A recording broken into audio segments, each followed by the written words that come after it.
and welcome back to Code with Ibra channel once again. It's been a long time since I posted a video, and that was because I was busy with some other stuffs, work stuffs. So for now, thank God that I'm back. Let's begin with where we paused or where we ended. So we are going to do what we are going to do today is we are going to start with CSS text formatting. Okay, so to begin with, I'll create my paragraph tag and give it some content like I am a member of the Code with Ibra community. All right, so this is what now we have, and we have set up our project. We have included the CSS file. So the CSS is part of the HTML. Now this is the file, and this is where we are linking it. If you are new to these things, you have to go back to our previous videos where you have a look, where you know how we came up with this code, how we link the CSS to the HTML file. Okay, so I will open the browser to see what we have now. Okay, so on the screen we have this, what we just wrote. That is the content that is showing in our browser. So we go back to the code editor and give this one a name, a class with the name para. So it is this class name that we are going to use to style this particular element. Okay, so let's come to our CSS file where we do the styling, and because it's a class, we will prefix it with a dot, and then the name of the class will proceed. That is the para. Okay, so to start with, we are going to begin with font. When we say font basically describes how text should behave, the way they should look like in the browser. So we are going to start with a property called font family. And when we say family, just as the name implies, it talks about a family of text, a family of fonts that have a specific behavior. They have the same styling, the same format, like they are from the same family. Okay, so you see that the IntelliSense or the code editor is suggesting us some available fonts on the system. Okay, so we can choose from any of the available fonts, but for now we are going to start by demonstrating how the font family behaves. So the number one on the list, I am going to give it a font called Arial. So Arial. This is the font that I'm going to give. Okay, let's go to the browser and see something. You see, for now, look at how the font look like on the screen. When I refresh it, this is going to change. So let's look at it. Okay, you see that it has changed. So this is the font family of the this is the Arial font family. Okay, that one, they have a different way of displaying. Okay, we also have other fonts, some like the Sego UI, the one on the screen on Windows, Sego UI. Okay, and one thing is, if you are writing a font and the font is not one word like the Arial, you see the Arial was one word, but the Sego UI, this one is a two-word joined together. So what we do is this one, we add them together with either single or double quote, but I like to use single quote. You can also use double quote and it will work. Okay, when the fonts are not the same, when it's not one word and it's two words joined together, we have to introduce single quote or double quote. Okay, so that our browser gets to read it correctly. So now that we've changed it to Sego UI, let's refresh and see the changes. Okay, this is also another change. You see that it has changed from the Arial to this new particular type of font. All right, we have so many fonts that we can use in our browser, but in this video I'm not going to try all the fonts, but I'm going to show you some of the fonts that are available.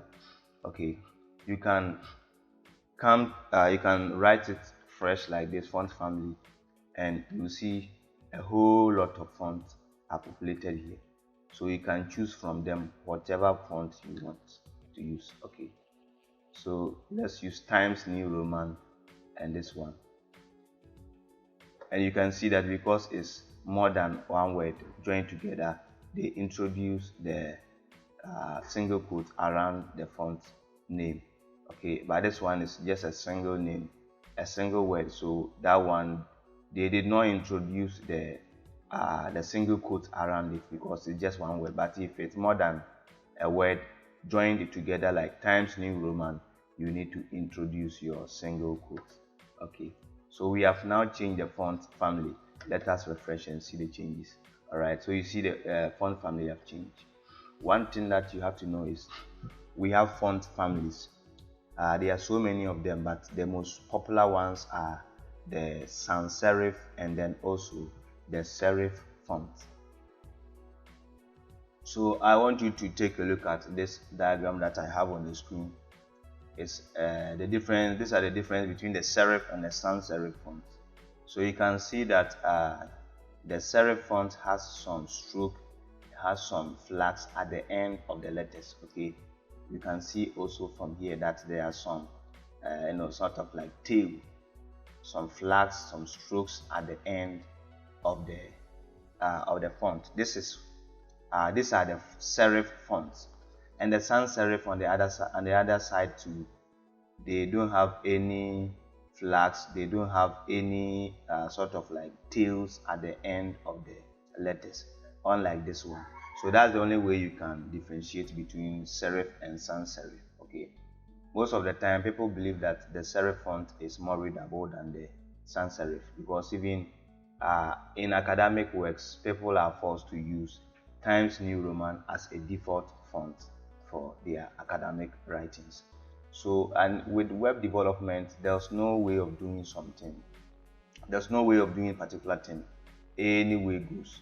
So, anyhow you style your web page that will make it look good is really, really recommended. Okay. So, this is something small that I'm giving to you. At your own time, try and go online, search more concerning fonts, and know how to go about fonts in your coding. All right. Okay. So like now we have set our font family to area, and one thing that you should be doing is always you need a backup. Okay, you need a backup. Most of the time the font that you select will not be available to your visitors of your page. Okay, maybe you will be using a font that the font is not available with, like the font is not found on the list of fonts installed on the person's computer. When that happens, they are not going to get the font that you displayed. So what we do most is we add fonts together, like we add a backup of them. So we have area, we also need to go with different one, a different such like this one. Most of the time I like to use these fonts. Okay, so what this means is this is one font. So when a person visits your site, the site will check if this font is available on their system. If this font is not available on their system, then it will move on to the next one to check if this one can be found. If this one can be found, then it will apply this font for the user. If this one too cannot be found, it will move on to the next one. Okay, so that's why we are having the comma separated values here. Simply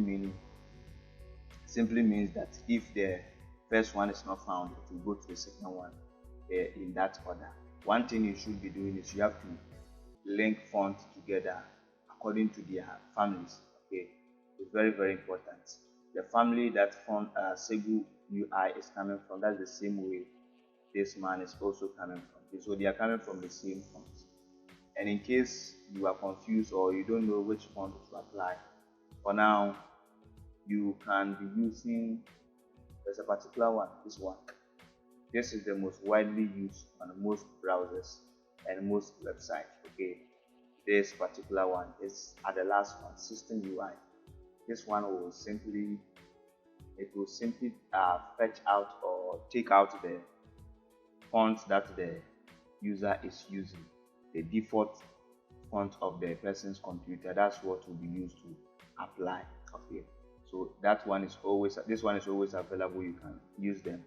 You just come here and then you see at the last suggestion of the code editor, you see that system UI dash Apple font, Apple system. This is what you have to be applying, but this is used mostly on many websites.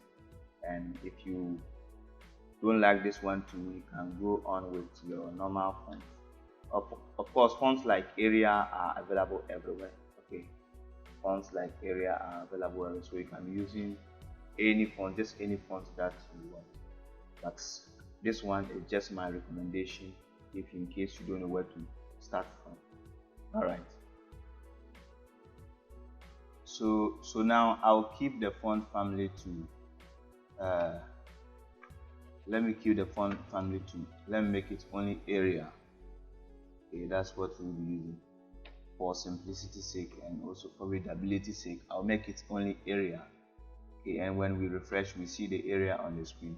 Okay, all right. So from there we move to a new topic, a new property of the font that we call it font weight. Okay, so the font weight determines whether the font should be bold, should be small, should be that way. So we can come and say, okay, the font weight is bold, and when we specify bold, in a minute when I refresh, take a look at how the text will be. All right, so you see that now the text is bold. We can also make it normal, and making it normal too will change everything back to how it was. We have other properties like bolder.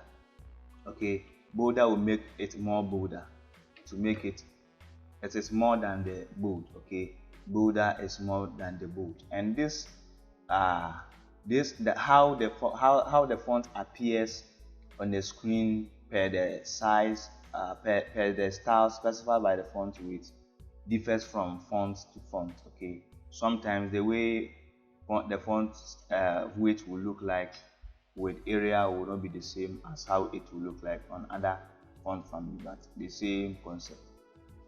We also have 500 like this. You can specify them with numbers and they will also work. Okay, font weight 500. Let's increase it to 700, and we see that the font weight is also increased. Okay, that's how the font weight works. But most of the time I like to go with 500, or I like to go with the normal. You can also change it to how you will be okay, or the way the font will look good to you. We also have another property called the font size.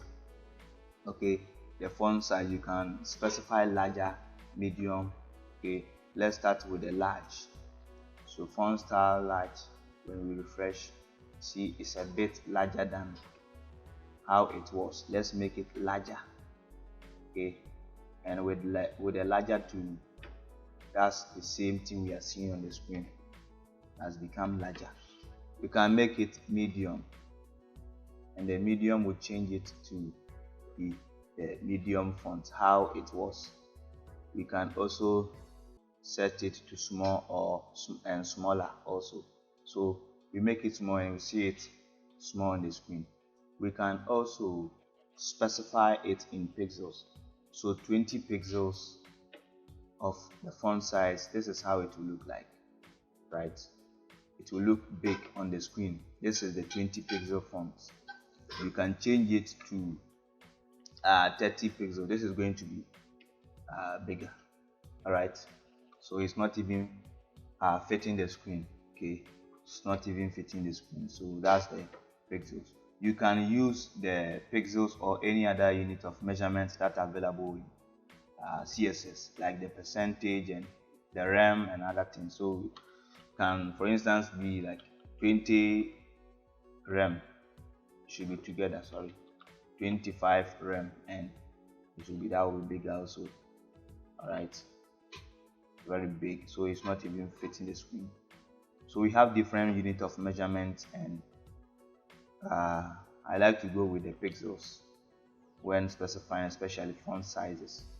Okay, font sizes. So let me increase it so that you can see it clearly. All right, so that is all about the font size. You can specify any value that you want here. We also have another attribute called the font style, and we can set the font style to italic. When we set it to italic, you can guess what will happen. Okay, it has changed to it is now italicized as we change the font style to italic. So there are other properties, you can play around them, but this is what I want to show you with the font. So this is something small that I want to share with you in this lecture, and we will meet in the next lecture. But I will ask you to kindly subscribe to the channel if you have not subscribed. Try and give us your comment. Let us know how you feel about this lecture, and if also I made a mistake, I will be glad for you to point it out to me, because we are also and always learning. Thank you so much, and see you in the next lecture.